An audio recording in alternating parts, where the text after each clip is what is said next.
Sahabat Pijar TV, terima kasih sudah klik video YouTube ini.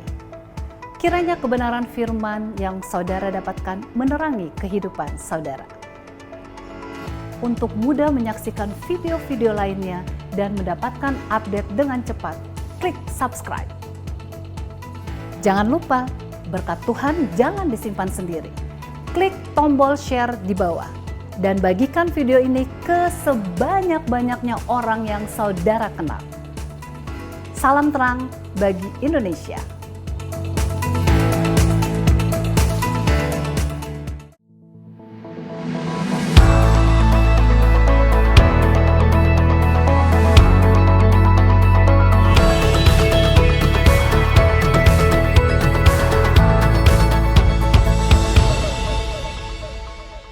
Shalom sahabat pijar, setiap orang percaya dalam hidupnya selalu ada masalah.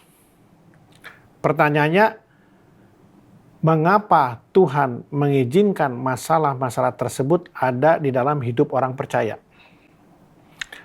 Ada beberapa alasan yang perlu kita ketahui kenapa Tuhan mengizinkan masalah ada di dalam kehidupan orang-orang percaya.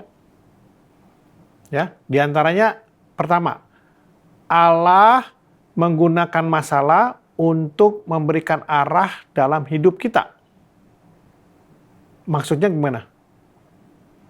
Pada saat manusia berada dalam zona nyaman, artinya tidak pernah ada masalah, bisa jadi justru keadaan itu membuat dia tidak dekat dan tidak melekat kepada Tuhan. Akibatnya apa?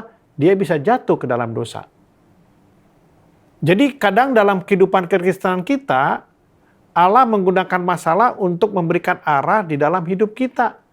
Tuhan menginginkan kita beranjak dan tumbuh di dalam kehidupan roh. Sehingga perlu adanya suatu latihan. Masalah dapat membuat kita memiliki suatu pandangan baru yang juga dapat memotivasi kita untuk berubah. Nah, bertanyalah, apakah Tuhan sedang mau kita memberikan perhatian kepada Dia? Itu yang pertama. Yang kedua, Allah menggunakan masalah untuk menyelidiki atau menguji kita. Manusia itu sebetulnya seperti teh celup. Ya, saudara tahu teh celup kan kalau dimasukkan ke dalam air panas, baru kita bisa mengerti atau mengetahui rasanya.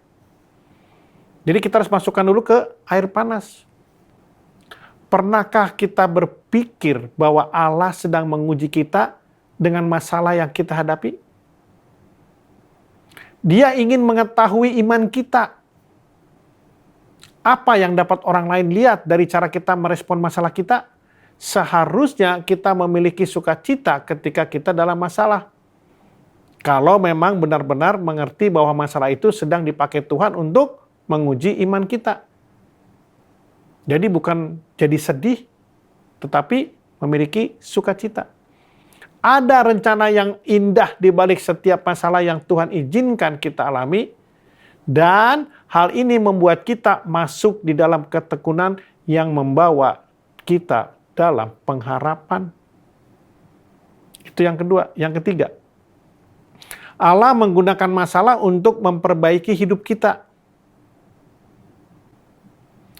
Nah, kita tahu kadang beberapa pelajaran dalam hidup ini harus kita pelajari melalui sesuatu yang menyakitkan. Seperti orang tua yang berkata kepada anaknya, "Nak, jangan pegang kompor yang sedang menyala." Namun anak tersebut kadang harus belajar ketika dia memegang kompor tersebut dan terbakar kulitnya. Allah mendidik orang percaya sama seperti seorang ayah kepada anaknya. Bagaimana respon kita? Maukah kita taat? Bacalah firman Tuhan setiap hari.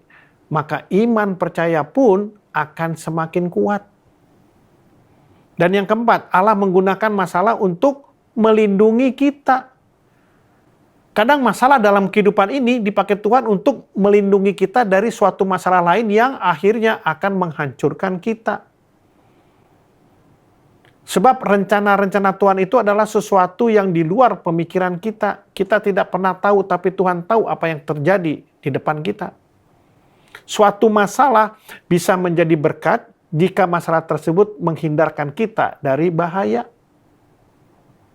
Kita hanya perlu taat dan setia kepada Tuhan. Sebab rencana Tuhan indah pada waktunya. Tuhan tahu kalau kita akan masuk dalam suatu bencana yang besar, yang tidak mungkin kita dapat tahan terhadap bencana tersebut. Tapi sebelum kita masuk ke sana, Tuhan sudah mengalihkan bencana itu melalui apa? Melalui masalah yang kita hadapi, di mana kita akan dimampukan untuk menanggung masalah tersebut. Itu yang keempat. Dan yang kelima, Allah menggunakan masalah untuk menyempurnakan kita. Firman Tuhan berkata, kalau setiap ranting yang berbuah dibersihkan oleh Tuhan Yesus. Supaya apa? Supaya lebih banyak berbuah. Ketika kita merespon masalah sesuai dengan kebenaran Alkitab, kita sedang dalam proses pembentukan dan penyempurnaan karakter. Tuhan itu lebih tertarik pada pembentukan karakter kita daripada kehidupan yang nyaman. Atau mungkin daripada solusi dari permasalahan yang sedang kita hadapi. Karena hanya tinggal dua hal yang akan kita bawa di dalam kekekalan. Yaitu hubungan kita dengan Tuhan dan karakter kita. Dari buahnya lah engkau mengetahui pohonnya. Ketika kita dapat melihat kehendak Allah dalam masalah itu, barulah kita dapat bersuka cita. Masalah atau pergumulan dapat mengajar tentang kesabaran, tentang penyerahan diri secara total. Penyerahan diri dapat membuat kita masuk dalam ketaatan, dan ketaatan membuat kita masuk dalam pengenalan akan Tuhan, yaitu Yesus Kristus. Dan pengenalan itulah yang membuat kita percaya kepada Allah. Ingat, iman tanpa perbuatan adalah mati. Saudara terkasih, kita adalah terang bagi Indonesia. Oleh karenanya, jaga terangmu. Tuhan Yesus memberkati.